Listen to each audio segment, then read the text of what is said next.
awesome humans, and welcome back to the Ash Gracie podcast.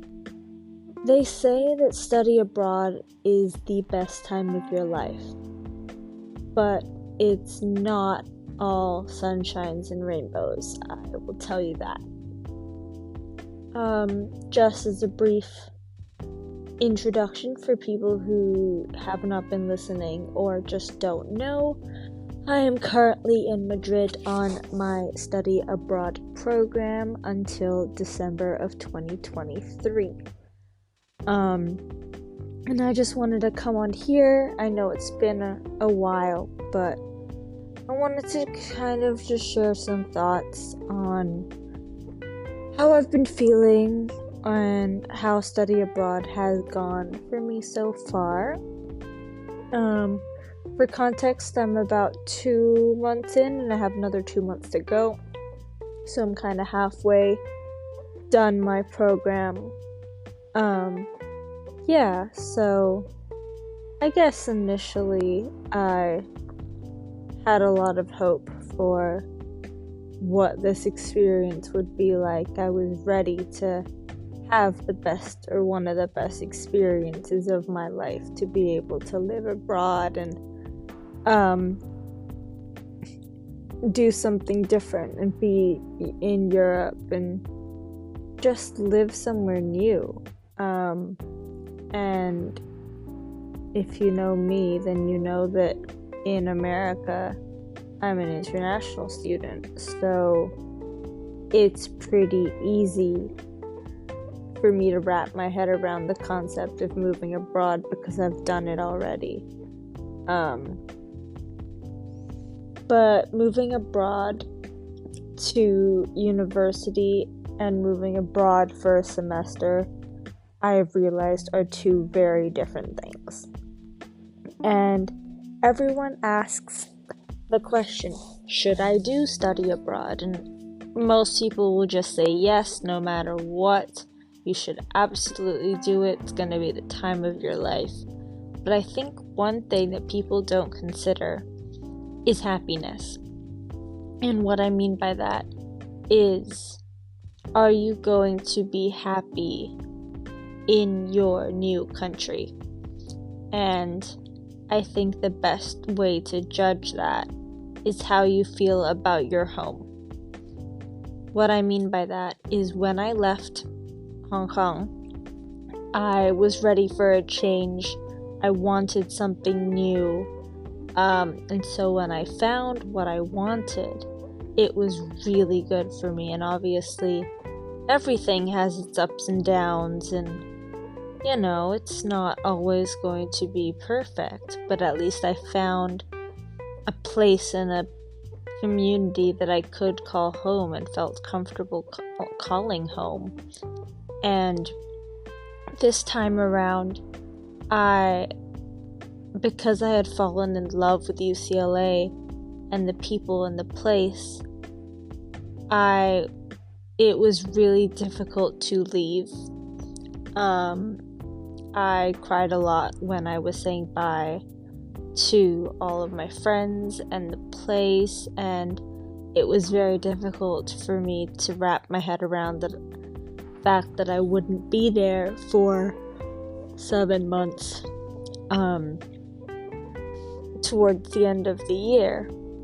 And so because I was in that mindset and because I loved it so much, moving away from that was actually really difficult, and it was a lot harder than I thought it would be.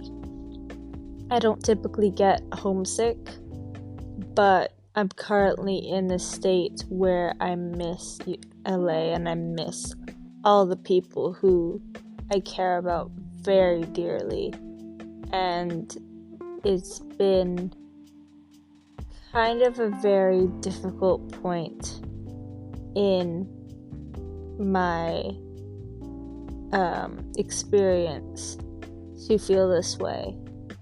And the reason I wanted to talk about this is because I don't hear a lot of people mention that they are unhappy on their study abroad program, or that they regret their study abroad program. And I've learned that it's a normal thing to feel, and it's a thing that I am completely valid for feeling, even though I don't believe that all the time.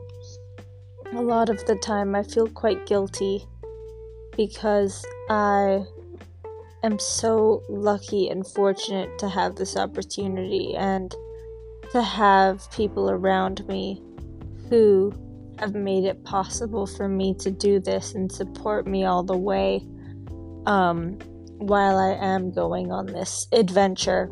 And in a way, I feel like I'm letting them down by not enjoying this to the fullest and not meeting their expectations on what my experience would be like.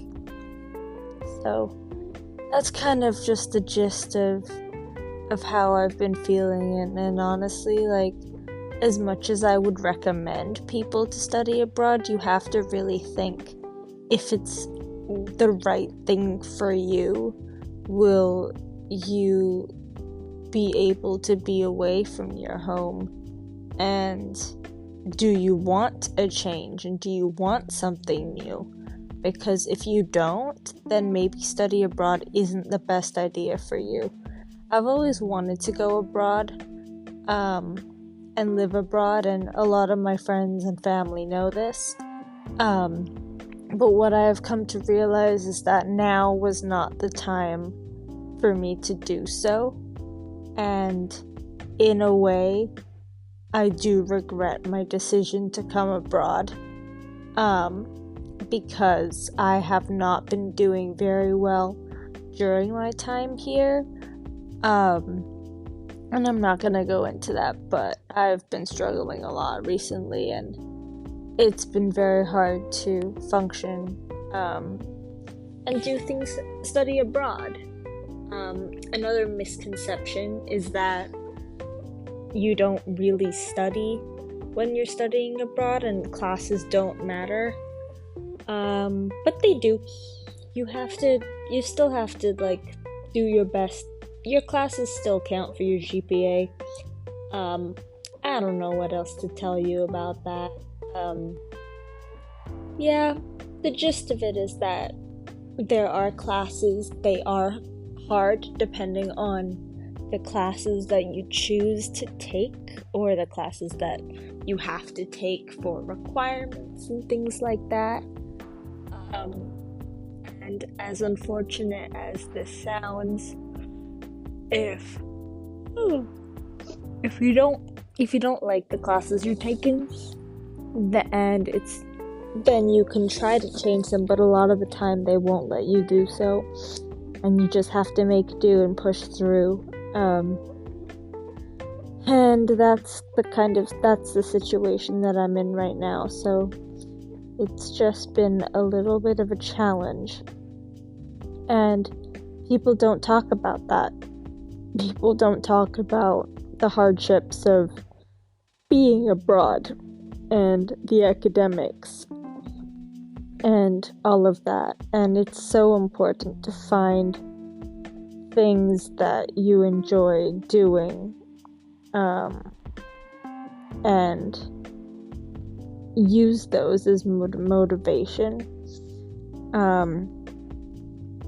And I would say, especially if you're in Europe, take advantage of the fact that you can travel.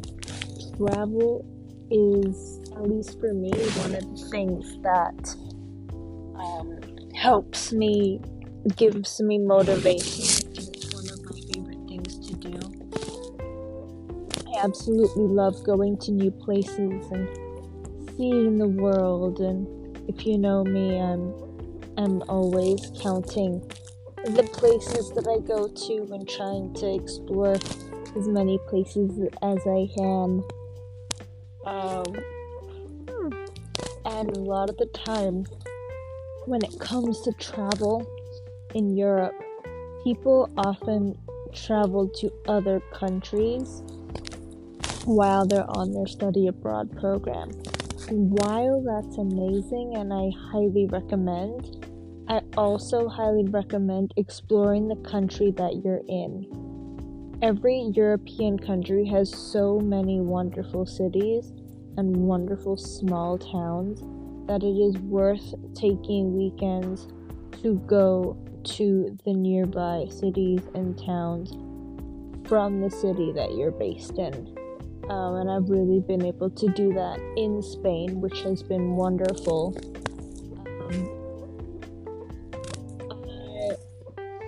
I've been able to do my fair share of international travel, which has been wonderful, but I've really enjoyed the travel that I've done within Spain as well. And so that's something that I highly recommend doing if you do decide to study abroad. And yeah, that's kind of the gist of what's been going on and what my current update is. And yeah, I don't really know content wise what's coming. I'm on a hiatus on my YouTube channel. We'll see what happens with that. Possibly in the new year, we'll post some of the travel vlogs that I have coming up. Because I do have those and I will post them eventually, but I am currently not in the mental space to edit and post them. Music is also kind of on a break, and hopefully in the new year I will be able to put out some more things. And yeah, but for now I hope you enjoy the podcast, the videos, and the music, and I will talk to you soon. And as always, don't forget, you are amazing, you are loved, and I thank you for being here.